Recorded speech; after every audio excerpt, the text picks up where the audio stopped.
We have all had those times in life where our to-do list seems absolutely impossible.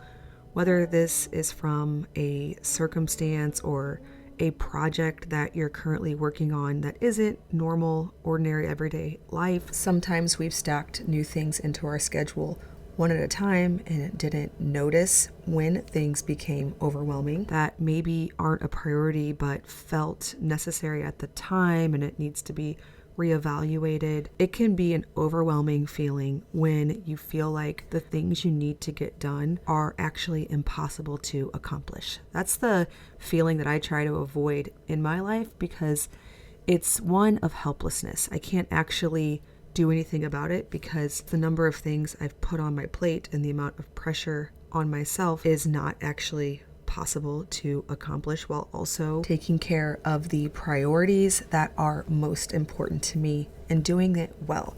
So as I make these scones, we'll talk more about what to do when the to-do list seems impossible. This recipe for chocolate chip scones is over on farmhouseonboone.com. It recently got a facelift. We did some updating on the post. Now I am doing a variation as usual here on my YouTube channel. I like to show you the whole grain version. So on the website, it's usually all-purpose flour. I am teaching people how to make sourdough from scratch, typically for the first time, or people who are trying to expand their sourdough repertoire. And then here on my YouTube channel, I like to show you how I'm working with that in my own kitchen to support my family's health. And a current priority for me is to use whole grains. So I am doing soft white wheat berries. Now you can do hard white wheat berries. I've talked about this a whole bunch. If you want to only stock one type of grain in your home because you're brand new to milling grains and the thought of having all these 5-gallon buckets of different grains overwhelms you, I totally get it. You can use hard white wheat for basically everything. But if you want to level up, using soft white wheat for quick breads and pancakes and waffles and brownies and anything that doesn't require you to develop the gluten, like a bread or a focaccia, just random things that are coming to my mind, pizza crust, you kind of can see the difference there. Soft white is better suited for it. And the only adaptation that you really need to make is about 1/4 cup extra flour per cup of flour that the recipe calls for. So with soft white wheat, you need just a little bit more flour, and that's the ratio I like to use. If you're using hard white wheat, just sub it 1-for-1. Other than that, I am making this recipe exactly as it is over on farmhouseonboone.com. So the first thing that I think is important when the to-do list seems overwhelming, or you have a general sense of overwhelm with your everyday life, like you wake up and you think, ugh, how am I going to do this again? Which there are seasons of life that are like that, regardless of what you do. Like maybe you're newly postpartum, or you are in your first trimester of pregnancy, or there's some other circumstance taking all of your attention that requires all of you, that no matter how much you do the other things I'm talking about, it's just going to still feel that way. Those are different seasons of life. But if in your everyday life you feel like, okay, there's no reason why I should be feeling this way. Why does it feel impossible?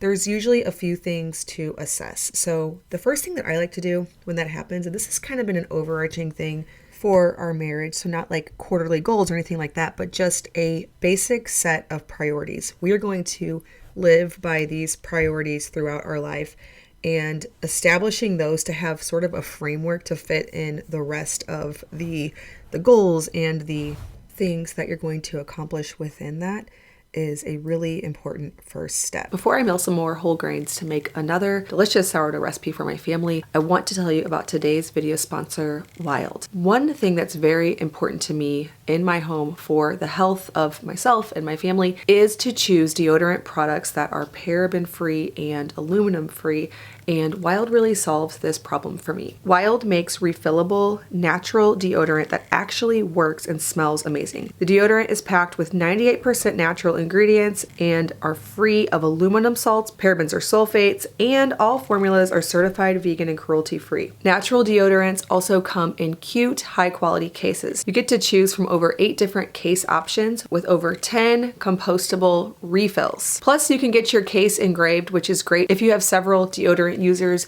in your home and you don't want to get things mixed up. That's the case in our home right now. Wild is a company started in 2020 with the goal of reducing single-use plastics. They started in the UK.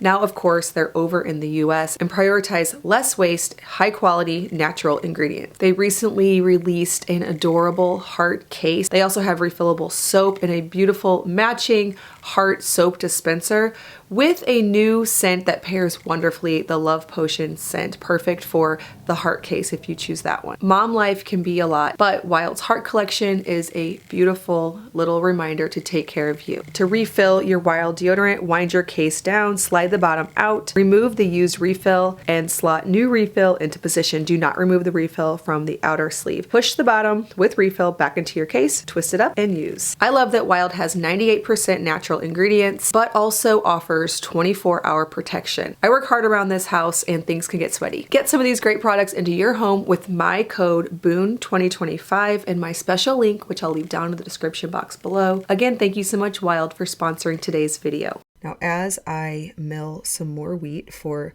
another food I'm going to make, this is actually going to be a dinner. I'm going to make the orange chicken over on farmhouseonboone.com. Now, again, I bred the orange chicken or the fried chicken over on the blog with all-purpose flour, but today I'm just going to do the exact same recipe except for bread it with whole grain flour. So once the priorities are kind of the overarching vision of your life is set, breaking down large tasks into small bite-sized chunks is very important. When we first started taking the Farmhouse on Boone business very seriously about 7 years ago, we had to do this very thing. And you have to be very realistic about what that's going to look like in your current life circumstance. So at the time, we had 4 kids. We were living in town, so we didn't have any homestead type of obligations. We had a garden and all of that. I was homeschooling, but the kids were a little bit younger, so it didn't take as much time as it does now.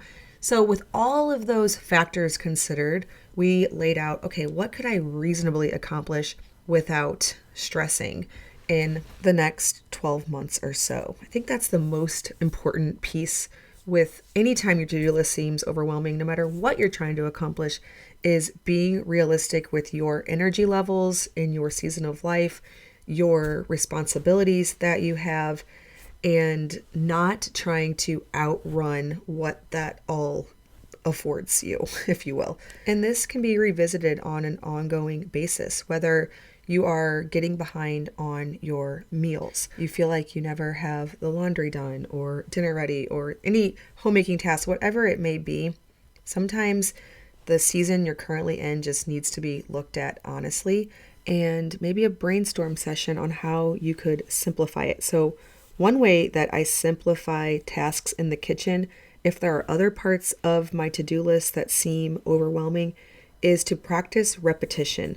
Now, this has been kind of my MO forever, whether I have a big goal or project or just want to spend less time in the kitchen. I repeat things. I practice so much repetition. This doesn't always look the exact same. Sometimes I'm in a season where I'm making one thing over and over and over again for breakfast or for lunch. I'll have a handful of things that I constantly fall back on. It's kind of like the people who do the capsule wardrobe, which honestly, I kind of do that, but I don't even know if I'd call it a capsule wardrobe. I end up just wearing like the same thing over and over again. It's kind of the same concept, but with food.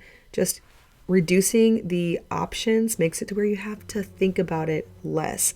And I end up doing this in my kitchen more often than not. This concept can be applied in other areas of your home as well. Anytime you can take the thought work out and simplify the task, it frees up your mind.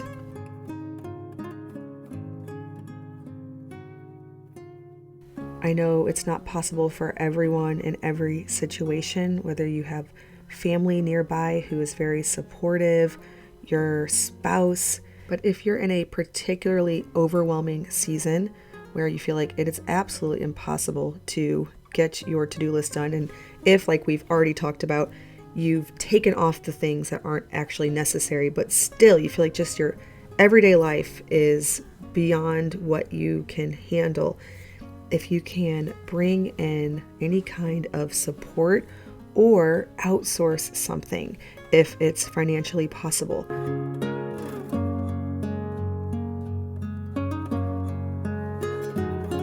This morning I'm going to make sourdough crepes from the Farmhouse on Boom blog. This requires a cup of sourdough starter, so you can feed it with whole grain. You don't have to. And then some milk, eggs, a whole bunch of eggs. This is great, especially in the spring if you have chickens, you need to use up a lot of eggs. Little salt and some melted butter. It is a very simple recipe in the ingredients. I'm also going to make a filling. That is a new recipe over on the Farmhouse on Boom blog with some freshly made whipped cream, maple syrup, and cream cheese.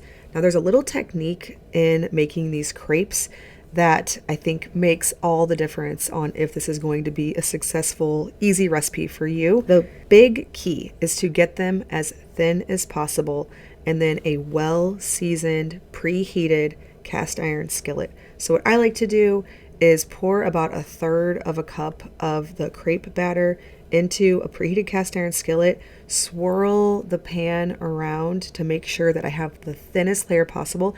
If there's still too much kind of pooling up after the batter hits the pan and starts cooking, I pour that off. Again, I want it very thin. And then I want it to cook fully. I don't want to flip it. So I want to basically peel it off the cast iron skillet, this tiny thin layer, and then start assembling it with my fillings. Another tip when it comes to working with cast iron skillets, it's kind of difficult to maintain the proper temperature since they maintain their heat so well, which is the magic of a cast iron skillet. But it can mean that somewhere halfway between making something like crepes or pancakes, the skillet can get too hot. So I like to pour the batter on a nice hot skillet so that it's non-stick, and then turn it off while it cooks the rest of the way through, peel it off, and then turn it back on again and repeat. Anytime your to-do list feels exceptionally overwhelming, I think it's important to remember that we aren't the greatest at multitasking. I totally do it. In the kitchen especially, I run to one thing and the next. That seems to work fine. But when it comes to having goals in our lives or trying something brand new that we don't know how to do at all, there's no muscle memory yet with it, slowing down and taking things one at a time before you feel like you could add something else is very important. I did this on a practical level with my business. I did not start the Instagram and the YouTube and the blog all at one time because I would have been so overwhelmed. It was all so new. I had a learning curve. I didn't yet outsource anything. And the same can be said for anything in your home. Take it one step at a time, add new skills one at a time, and I think that ultimately will help the to-do list to not feel so overwhelming.